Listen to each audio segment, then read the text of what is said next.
Assalamualaikum warahmatullahi wabarakatuh. Selamat pagi, siang, sore dan malam buat sobat pecinta horor. Bagaimana kabar kalian hari ini? Semoga senantiasa sehat selalu ya. Seperti biasa, Karam Kali Aja Seram akan selalu menghibur kalian dengan cerita-cerita seram, horor, dan menegangkan. Siapkan cemilan, pakai handsfree, dan matikan lampu. Jangan lupa subrek ya. Terima kasih.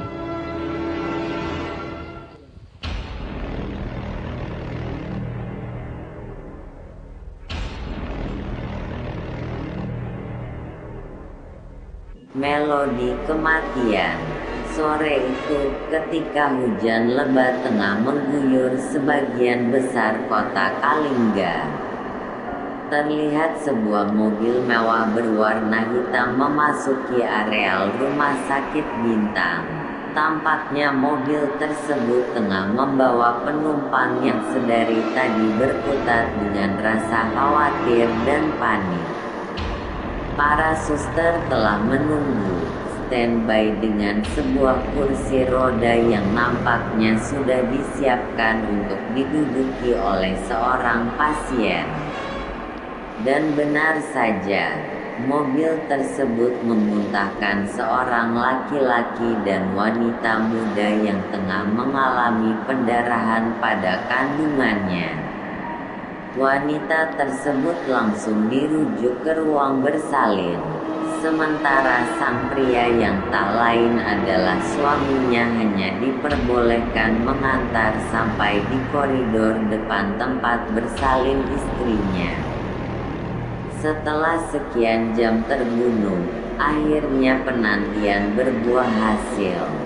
Susan, wanita yang sejak tadi memperjuangkan hidup dan mati tersebut kini dapat bernafas lega. Buah hati yang selama 9 bulan dikandung dengan penuh perjuangan tersebut akhirnya lahir ke dunia dengan jalan sesar. Ini adalah anak yang ketiga dari hasil perkawinan mereka. Jody, yang tak lain adalah nama dari pria itu, terlihat masih menunggu. Sudah hampir 3 jam ia menunggu, tapi sama sekali belum mendengar tangisan bayi. Namun dari kejauhan terlihat pria berpostur agak tinggi dengan segera mendekati Jody. Selamat Pak Jody, anak Bapak telah lahir dengan selamat. Tapi, kata seorang pria berjas putih yang sebagian wajahnya ditutupi masker berwarna hijau. Tapi kenapa dok? Lalu bagaimana keadaan istri saya? Apa dia baik-baik saja? Sambut pria itu heran sembari mengernyitkan alis. Istri Bapak baik-baik saja, ya. Bapak bisa lihat sendirilah. Terlalu berat untuk saya menyampaikannya kepada Bapak, dan Bapak pun harus tabah menerima kenyataan ini.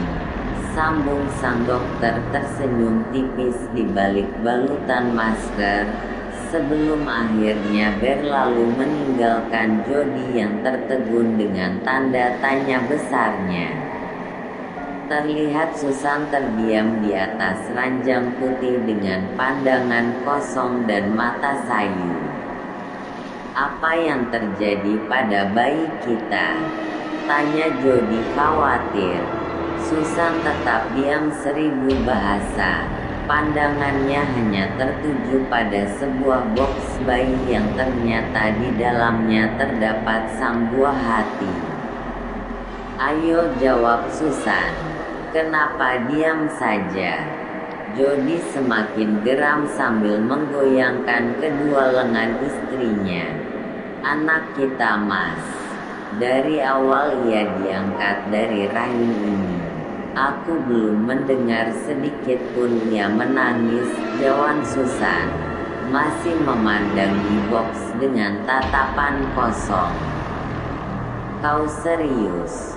Sambung Jody meyakinkan. Aku tak tahu. Mungkin aku yang terlalu berhalusinasi. Atau, tidak mungkin, aku tidak percaya. Tukas Jody tak yakin dengan kesaksian istrinya. Jantungnya seakan berhenti sejenak, aliran darah seakan mengalir tak terarah dari arus normalnya. Suara gemuruh petir disertai hujan yang begitu deras malam itu menyertai peristiwa miris pasangan suami istri tersebut. Dan tak ada yang tahu apa yang terjadi setelah malam itu berlalu. Seorang gadis remaja yang kira-kira umurnya baru menginjak 17 tahun. Tengah berlari tunggang langgang di tengah keramaian pasar malam. Sepertinya ia sedang dikejar oleh Pol PP yang malam itu sedang mengadakan penertiban terhadap gelandangan dan pengemis. Orang-orang terpostur kekar itu telah berhasil menangkap sebagian dari gelandangan yang biasa mengadu nasib di seputaran pasar Semol. Namun, sebagiannya lagi berhasil kabur menuju tempat persembunyian mereka. Biasanya para gelandangan yang berhasil kabur tersebut sudah mahir dan profesional dalam mengantisipasi bahaya razia itu. Tak ayal bila mereka dengan mudah bisa lolos dari sergapan para Satpol PP. Mobil-mobil besar dengan belasan gepeng di dalamnya telah pergi meninggalkan hiruk-pikuknya pasar Semol. Terlihat gadis remaja berpenampilan lusuh dengan rambut panjang terurai terdiam sembari menatap belasan teman seperjuangannya yang tertangkap. Memakai topi yang ujungnya diputar 180 derajat ke belakang menambah berandalnya raut gadis yang sebenarnya berperangai polos itu. Berbekal sebuah gitar kecil, langkah gadis yang biasa dipanggil Lara ini kian mantap menyisir setapak demi setapak sebuah jalan raya yang terbilang lengang itu. Maklum, jika sudah memasuki pukul 11 malam, jalanan di kota Kalingga ini memang sudah sepi. Biasanya yang berlalu lalang ketika ini hanya gelandangan yang tengah mencari tempat untuk beristirahat dan berlindung dari dinginnya malam yang menusuk. Sepertinya Lara telah menemukan tempat tujuannya. Ya, sebuah emperan toko yang cukup luas nyaman untuk berbaring dan memainkan beberapa lagu dengan gitar kecilnya. Sembari membunuh rasa takut akan kejamnya kehidupan di dunia. Tak ada yang bisa dipakai untuk membalut tubuh dari dinginnya hawa selain baju tipis yang melekat pada tubuh Lara.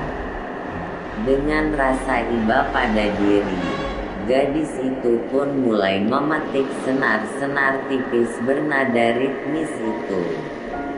Petikan-petikan itu bernada sendu, pas betul dengan kondisi hidupnya sekarang. Tanpa sadar ia pun mulai terlelap. "Hei gembel, bangun. Enak saja tidur di depan kios orang. Pelangganku pada pergi tuh, cepat bangun." Tiba-tiba Lara dikejutkan oleh suara ribut-ribut. Lara membuka mata sembari mengusapnya. Tahu-tahu di depannya sudah berdiri seorang wanita parubaya dengan raut murka. Dan raut tersebut ditujukan pada Lara yang telah menumpang tidur di depan kios wanita tersebut. Seusai membereskan barang bawaannya, Lara langsung pergi meninggalkan wanita pemarah dengan kiosnya itu. Pagi ini memang cerah. Namun raut Lara tak pernah sekalipun terlihat cerah. Dalam cerahnya dunia ini, ia masih merasakan redup dalam jiwanya. Dalam terangnya langit pagi ini, masih ada celah gelap di setiap rongga kehidupannya. Semua saling bersinergi membentuk paradoks dalam realita hidup seorang Lara. Tak ada yang lebih indah bagi Lara selain memetik senar-senar ritmis dari gitar kesayangannya itu.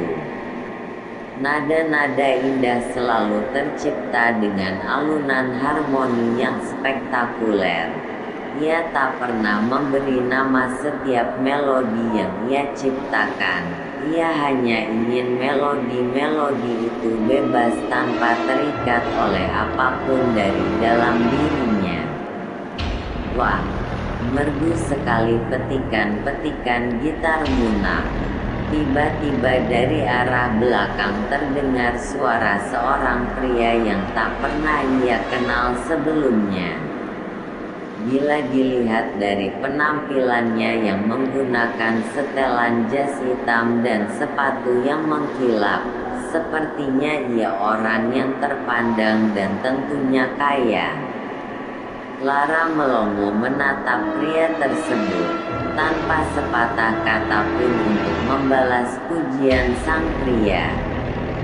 Ia hanya bisa tersenyum tipis dan mengangguk tanda berterima kasih. Loh, kok cuma senyum? Siapa namamu? Boleh Om tahu? Tanya pria itu lagi seolah memaksa karena merasa tak ada respon jawaban. Karena terdesak, Lara langsung meraih kertas dan pensil dari dalam tas lusuhnya dan menulis nama, Larasati. Boleh dipanggil Lara, pada permukaan kertas putih tersebut, lalu memperlihatkannya pada pria itu sembari tersenyum lebar. Pria itu mengernyitkan kening seolah bertanya pada dirinya, apa dia bisu?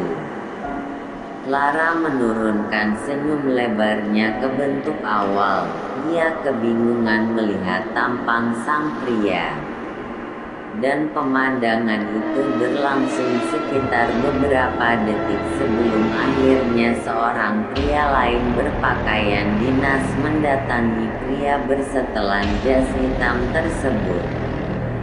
Lapor Pak Jody, rapat dewan akan segera dimulai.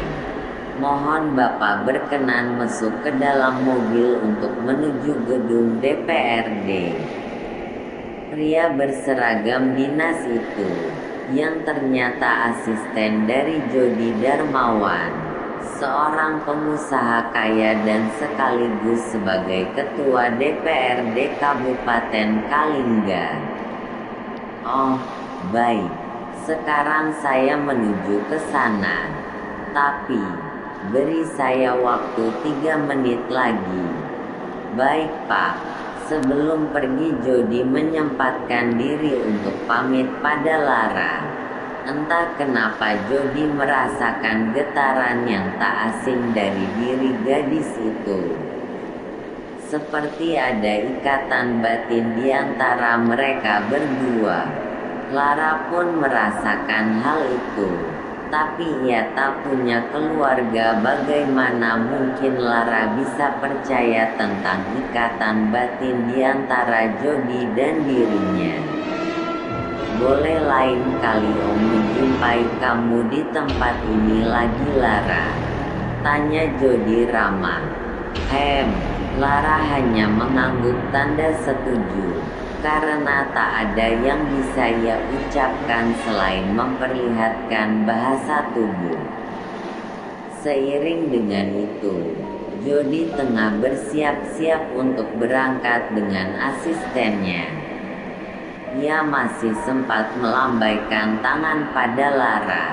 Entah mengapa pertemuan singkat itu menjadi pertemuan yang istimewa bagi seorang ketua DPRD yang selalu sibuk berkutat dengan urusan politik dan sosial.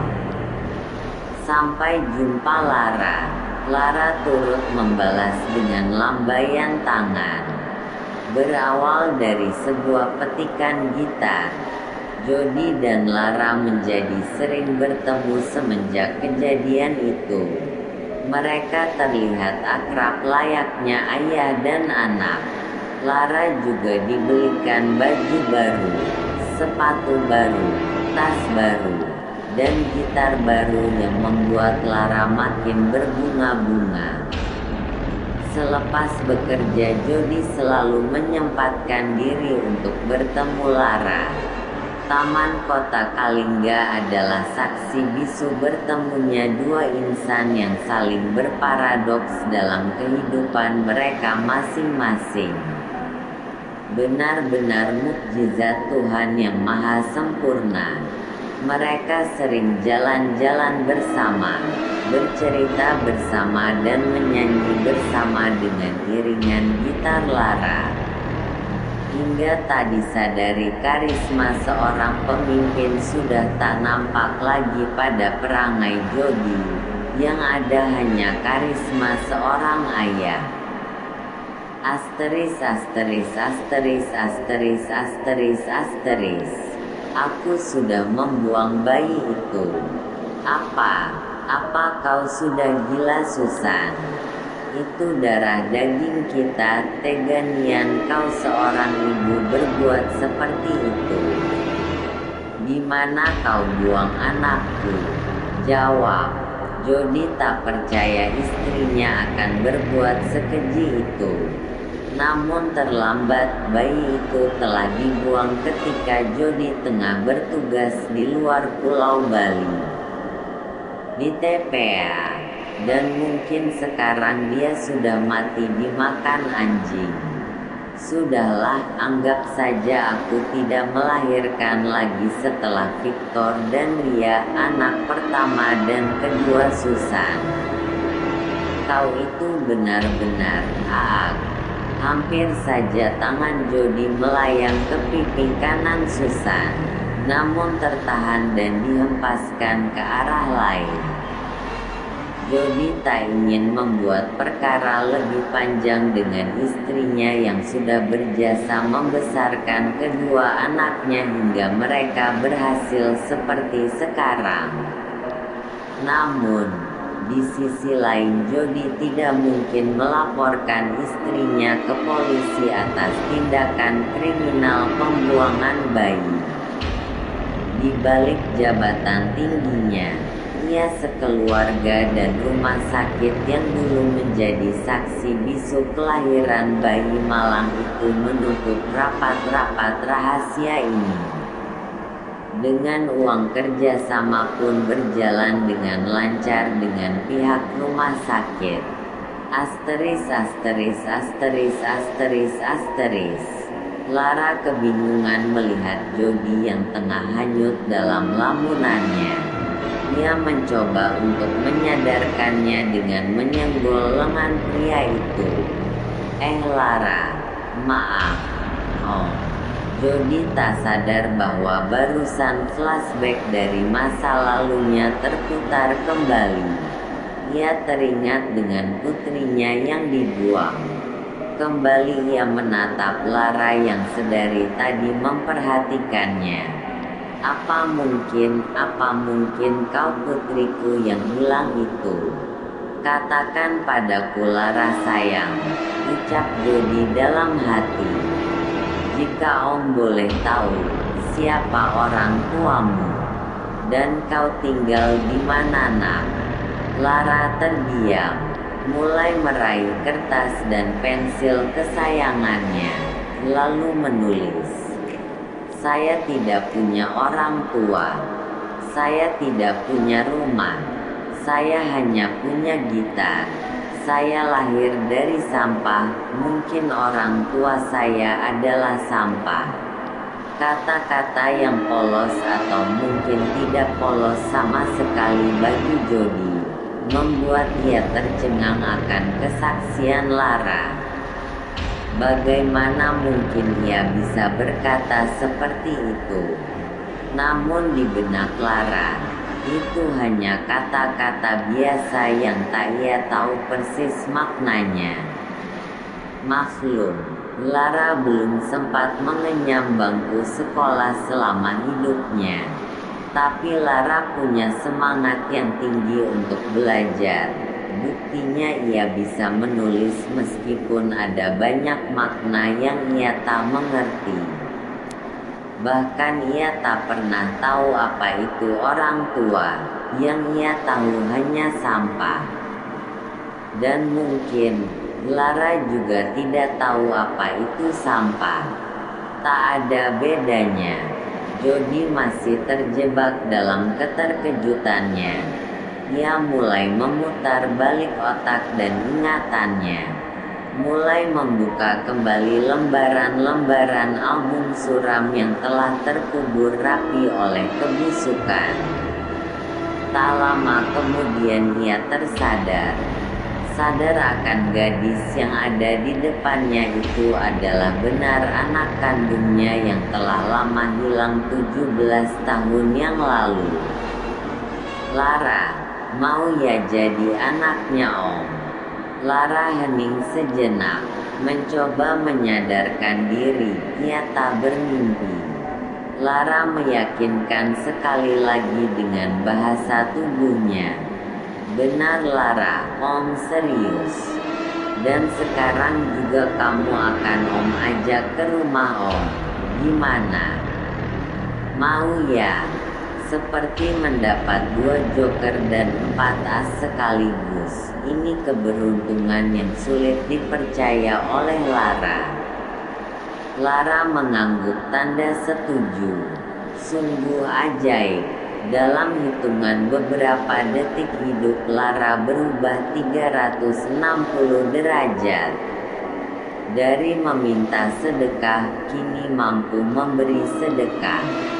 Baju lusuhnya berubah seketika menjadi dress putih yang cantik dan mewah. Rambutnya yang kusam tak terawat itu dirombak habis-habisan oleh hairstyles kepercayaan Jody di salon yang cukup megah dan elite. Beberapa jam yang lalu Lara masuk ke salon sebagai Lara yang kumuh dan lusuh.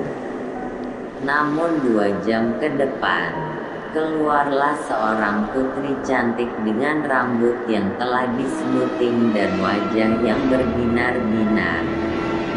Kini Lara telah siap memasuki rumah megah orang nomor 1 di Kalingga, Jody Darmawan. Jody dan Lara akhirnya sampai di rumah kediaman Jody. Mereka disambut oleh pekarangan yang luas nan asri, dengan kolam renang besar di sisi kanan dan taman yang indah di sisi kiri. Tampak dari kaca mobil bola mata Lara terbelalak dan menyapu seluruh isi pekarangan rumah itu. Bila pekarangannya saja sudah megah begini, lantas bagaimana isi di dalam rumahnya? Batin Lara bergumam. Benar saja, rumah Jody sangat megah dan indah. Ada 4 pilar besar yang terbuat dari bahan marmer menyambut kedatangan mereka. Rumah itu terlihat berkilau, karena 90% bahan luar dari rumah itu adalah bidang-bidang marmer putih yang mahal.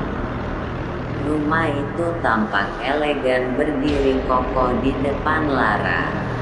Jika tadi Lara telah dimanjakan oleh keadaan rumah yang super mewah itu, kini ia harus terkagum-kagum ria juga dengan fasilitas yang dimiliki rumah tersebut. 2 orang security datang menghadap pada Jody selaku tuan rumah. Lalu mereka membukakan pintu dan mengawal kedua majikannya memasuki rumah. Nah, Lara, sekarang ini rumah barumu, dan sekarang Om akan tunjukkan di mana kamarmu, kata Jody sembari menuntun Lara. Dan ini dia kamar barumu. Om harap kamu suka ya nak. Sekarang Om harus pergi dulu, ada rapat penting yang harus Om hadiri. Baik-baik di sini ya sayang. Setelah menunjukkan kamar pada Lara, Jody langsung meninggalkan Lara dengan kamar barunya itu. Dengan sebuah lambaian tangan oleh Jody dan dibalas pula oleh Lara, Jody mengakhiri kebersamaan mereka. Siapa gadis itu? Ya, seru seorang wanita parubaya dari arah belakang Jody. Semakin lama wanita itu semakin mendekat. Langkah Jody jadi terhenti mendengar seruan tersebut. Segera ia membalikkan badan. Dia anak kita, anak yang telah tega kau buang, sambut Jody dengan nada agak tinggi. Apa? Ya, dan sekarang dia tinggal bersama kita di sini, di rumah yang berhak ia huni. Tapi dia sudah mati 17 tahun yang lalu. Belum, buktinya 17 tahun setelah itu aku menemukannya. Jody berlalu meninggalkan Susan dan tidak melanjutkan pembicaraan serius itu panjang lebar. Sementara Susan masih terdiam, antara shock dan tak percaya dengan apa yang ia dengar dari mulut Jody, suaminya. Dalam waktu yang bersamaan pula, Lara sedari tadi sudah berdiri di depan pintu kamarnya. Artinya ia letah merekam semua percakapan antara Jody dan Susan dalam memorinya yang benar-benar kosong. Butiran bening mulai menitik dan membasahi pipi mulusnya. Dadanya terasa sesak dan jantungnya terasa dihujam belati yang sangat tajam. Lara lemas. Genap seminggu sudah Rebecca menjalani hari-hari bak seorang putri kerajaan. Walaupun butuh sedikit adaptasi, namun kehadiran Jody yang selalu menemaninya di tengah kesibukan Jody yang padat membuat Lara semakin kerasan tinggal di rumah tersebut. Lara mau sekolah. Pertanyaan singkat itu membuat Lara agak sedikit kaget dan ada rasa gembira di dalamnya. Seketika Lara mengangguk tanda setuju. Meskipun Lara dibesarkan dalam kerasnya kehidupan jalan, tetapi itu tak membuat niatnya surut untuk menuntut ilmu. Selama di jalan ia banyak belajar dari murid-murid sekolahan yang sesekali menyempatkan waktu untuk mengajarinya membaca dan menulis. Mata tak ayal perlahan Lara semakin pintar. Dan kini ia siap menantang dirinya untuk mengenyam bangku sekolah. Karena daya nalar Lara yang cukup baik untuk menangkap pelajaran, Jody tidak menyekolahkannya di SLB melainkan di sekolah biasa seperti anak-anak normal lainnya. Dan tak tanggung-tanggung, SMA negeri yang berpredikat RSBI pun menjadi pilihannya untuk Lara. Jody yakin Lara mampu dan bahkan lebih mampu melebihi kelebihan anak lainnya di sekolah itu. Terima kasih Om. Lara tersenyum sembari memperlihatkan kata-kata yang ditulis pada permukaan kertas. Jody hanya membalas dengan sesungging senyum di bibirnya. Jody terduduk di sebuah ruangan. Matanya terus memandang serius pada seorang wanita yang tengah berbicara di hadapannya. Tanpa mengurangi sedikit rasa hormat, wanita itu berbicara panjang lebar mengenai Lara, anaknya. Sepertinya Bapak harus segera merujuk Lara pada psikiater ahli. Maksud Ibu, saya tidak tahu dengan cara apa saya harus memberitahu hal ini pada Bapak. Tapi Bapak tetap harus tahu apa yang sebenarnya terjadi. Jody makin penasaran. Kemarin kali kelima Lara masuk BK atas kesalahan yang sama. 2 di antara korban Lara sekarang tengah menjalani perawatan di rumah sakit. Namun tadi pagi kami baru mendapat kabar bahwa salah satu dari mereka meninggal dunia dengan luka yang cukup parah di kepalanya. Ya Tuhan, berita buruk macam apa ini? Seru Jody, tak percaya dengan apa yang barusan ia simak. Dan sekaligus tak percaya bahwa seorang Lara yang polos mampu melakukan hal tersebut. Maaf Pak, seburuk apapun berita ini Bapak tetap harus mengetahuinya. Kami juga tak percaya dengan hal ini. Lara seorang anak berprestasi. Ia sempat menjuarai beberapa olimpiade dalam ajang OSN. Namun sejak sikapnya berubah beberapa bulan yang lalu, kami menjadi ngeri dan sekaligus shock olehnya. Lalu, mengapa tak Ibu ceritakan dari dulu masalah ini pada saya? Awalnya memang seperti itu, tapi kami takut. Kami juga telah sepakat untuk mendrop out Lara dari sekolah. Kami takut kalau korban semakin banyak berjatuhan gara-gara satu orang siswa. Namun hasilnya nihil. Kami tetap tidak berani mengingat jabatan Bapak selaku orang nomor 1 di kota ini. Wanita itu kian berpasrah di depan Jody. Sudah sekian jam mereka terjebak dalam kondisi yang amat krodit seperti itu. Sepertinya suasana kelas 12 IPA 1 mendadak seru pagi itu. Terlihat seorang gadis terduduk dengan darah di kepalanya. Teman-teman lainnya tidak dapat berbuat apa-apa dan hanya bisa berngeri-ngeri ria menyaksikan kejadian itu. Lara hanya menatap gadis itu dengan pandangan tajam seolah penuh dendam. Kemudian ia berlalu meninggalkan kelas. Tak ada yang tahu kemana ia pergi. Suasana mencekam mulai terasa di sekolah terpandang tersebut. Hingga akhirnya awak media berhasil mengabadikannya di dalam sebuah surat kabar. Nama Lara Darmawan seakan menjadi topik hangat yang tak habis-habis diperbincangkan seluruh media sosial. Kini Lara telah menjadi buronan para paparazi. Menjadi pusat perhatian dalam waktu yang cukup singkat membuat Lara menjadi semakin tak tenang. Sudah beberapa minggu ia absen dengan alasan yang tidak jelas.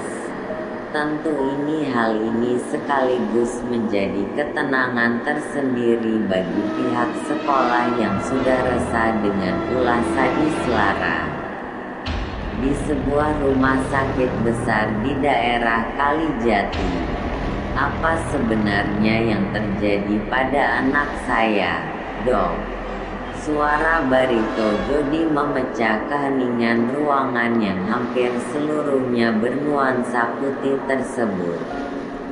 Terlihat seorang dokter yang tengah serius menganalisis hasil psikotes dari anak Jody, Lara. Hasil ini sungguh mencengangkan, Pak. Belum pernah saya menghadapi kasus semacam ini selama saya bekerja sebagai psikiater. Memangnya hasilnya seperti apa? Baik, akan saya jelaskan. Namun sebelumnya Bapak harus menyiapkan mental yang cukup untuk mendengar hasil riset ini. Jody membalas dengan anggukan mantap. Begini, anak Bapak mengidap penyakit psikopat.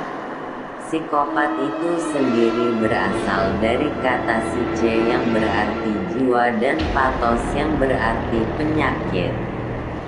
Pengidapnya sering disebut sosiopat, namun tidak berarti orang gila.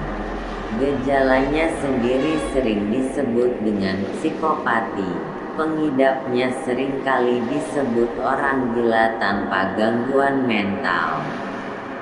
Menurut penelitian, sekitar 1% dari total populasi dunia mengidap psikopati.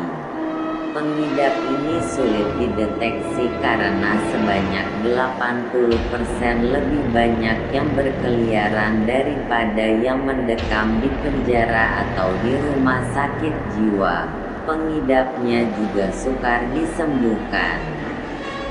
Dalam kasus kriminal, psikopat dikenali sebagai pembunuh, pemerkosa, dan koruptor. Namun, ini hanyalah 15-20% dari total psikopat. Selebihnya adalah pribadi yang berpenampilan sempurna, pandai bertutur kata, mempesona, mempunyai daya tarik luar biasa dan menyenangkan. Psikopat biasanya memiliki IQ yang tinggi.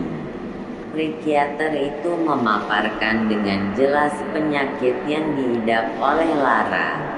Bak disambar petir di siang bolong.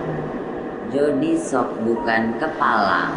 Berkali-kali ia menghela nafas panjang, namun tak juga kunjung menenangkan kegundahannya. Kali ini ia benar-benar sangsi untuk mengajak Lara tinggal di rumah itu. Lara benar-benar orang sakit. Sudah saya katakan dari awal, ini butuh mental yang tinggi.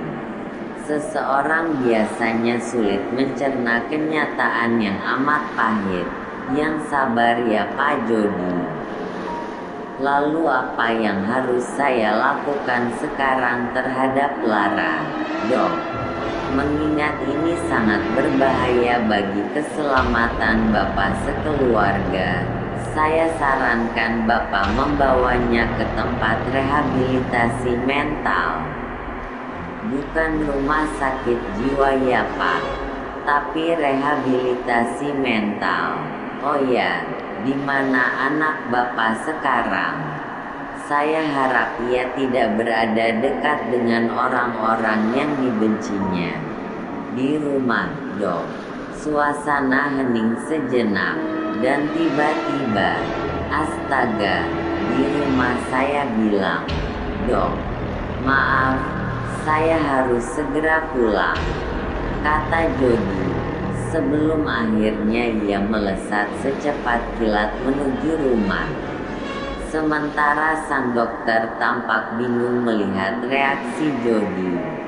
Jody memasuki pekarangan rumahnya dengan tergesa-gesa, seperti sedang dikejar oleh monster yang menyeramkan. Biasanya ada security yang menyambutnya, namun rumah tampak dalam keadaan sepi. Ia masih ingat ketika ia pergi dari rumah dengan meninggalkan Susan, Victor, Lia dan Lara di rumah. Sebenarnya ia tahu bahwa hubungan istri dan anak-anaknya tidak terlalu baik dengan Lara. Tapi sebelum ia mendapat berita mencengangkan ini, semua tampak baik-baik saja, pikirnya. Sementara Susan telah berkomitmen bahwa ia tak akan menerima Lara sebagai anak yang pernah ia lahirkan. Bagi Susan itu adalah aib bagi orang terpandang seperti dirinya. GRRRAAKKKKK. Jody telah memasuki pintu utama rumahnya yang tak terkunci itu. Namun Jody agak bersemangat membukanya hingga terdengar suara bantingan pintu yang cukup keras. Semua ruangan di lantai 1 telah diperiksa. Tak juga ia temui istri dan anak-anaknya. Jody menaiki tangga dengan langkah yang semakin dipercepat, dan sampailah ia di lantai 2 rumahnya. Di sana ada sebuah kamar mandi besar, 3 kamar, dan sebuah ruang kerja miliknya. Pertama Jody memeriksa kamar mandi, dan AAGGH. Jody berteriak histeris menyaksikan pemandangan yang amat mengerikan di depannya. 2 mayat manusia terbujur kaku di tempat yang agak berjauhan. Kedua mayat itu tak lain adalah security yang selalu setia menjaga rumah megah itu. Keduanya tewas dengan luka gorok di leher. Ia tak tahu atau mencoba untuk tidak mencari tahu siapa gerangan orang sadis yang tega melakukan hal ini. Dari kejauhan, tepatnya di kamar nomor 3 paling ujung dari tempatnya sekarang terdengar samar-samar suara petikan gitar. Ia seolah tahu itu adalah Rebecca. Namun nada petikan gitar tersebut terasa sangat asing di telinganya. Seharusnya Lara memainkan melodi yang gembira seperti ketika ia pertama bertemu Lara yang tengah memainkan gitarnya. Namun yang ia dengar kini adalah melodi menyeramkan seolah sedang berkabung. Mengapa Lara berubah? Jody seolah merasakan penderitaan yang dialami Lara sejak dulu. Andai saja ia tidak terlalu sibuk dengan urusan kepolitiknya, pasti Lara kecil tidak sampai dibuang oleh Susan. Dan kini semua itu tinggal penyesalan belaka.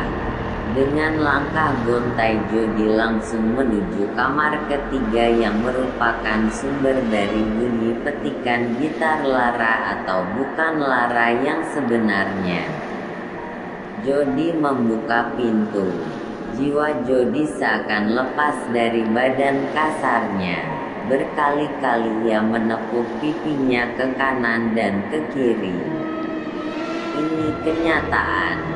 Pemandangan yang lebih seram daripada mayat-mayat security itu kian membuatnya tak sanggup untuk berdiri dengan kakinya sendiri. Jody tumbang dan tertunduk. Ia sok berat. Mengapa seperti ini Lara? Kalimat bernada lirih terlontar dari bibir Jody. Kini ia tak punya lagi cukup tenaga untuk membentak bahkan marah. Sementara Lara tak merespon dan masih tetap betah dengan petikan-petikan gitarnya yang menyeramkan. Suasana tersebut bertahan kira-kira sekitar 1 menit sebelum akhirnya kejutan yang lain mulai menampakkan diri pada Jody yang ketika itu telah berpasrah diri menerima kejutan selanjutnya. Aku hanya mencoba menghantar kepergian mereka dengan lagu kematian ini, dan aku harap mereka tenang di sana. Apa ini salah, Ayah? Jody bangkit dari posisinya yang tertunduk. Ia menatap lekat pada Lara dan gitarnya yang berlumuran darah segar. Sementara Lara menatap tiga wujud yang tak lagi bernyawa itu, Susan, Victor dan Lia. Jody pun sekaligus tercengang karena baru pertama kalinya Lara memanggilnya dengan sebutan ayah. Kau bisa bicara, Lara. Suara parau Jody tampaknya memaksa Lara untuk turut menatapnya. Namun Lara tak lagi melanjutkan perkataannya yang cukup lancar itu. Apa motif dibalik semua ini? Mengapa kau berubah seperti ini, Nak? Lanjut Jody. Lara bangkit dan mendekati Jody. Ia tersenyum sembari menjawab, "Tidak ada.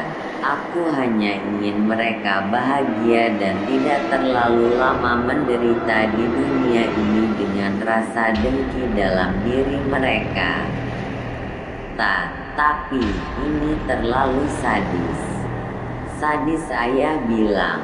Mana lebih sadis dibanding dengan membuang anak kandung di tempat pembuangan sampah dan membiarkannya hidup sendiri di kejamnya kehidupan jalanan. Jody terdiam. Nafasnya terasa tertahan sejenak dan jantungnya sakit. Seperti ada peluru nyasar yang mengenai tepat di jantungnya. Lagi pula ini tidak sebanding. Kehidupanku yang sadis hanya dibayar dengan cairan kental berwarna merah ini. Sungguh tak adil. Lalu, apa yang kau mau sekarang? Lara menatap tajam ke arah kedua bola mata Jody. Rautnya yang polos kini menjelma menjadi raut kemurkaan yang tak pernah Jody bayangkan sebelumnya. Lara memeluk Jody lalu berkata, "Aku ingin ayah bahagia di sana dengan MEREKA."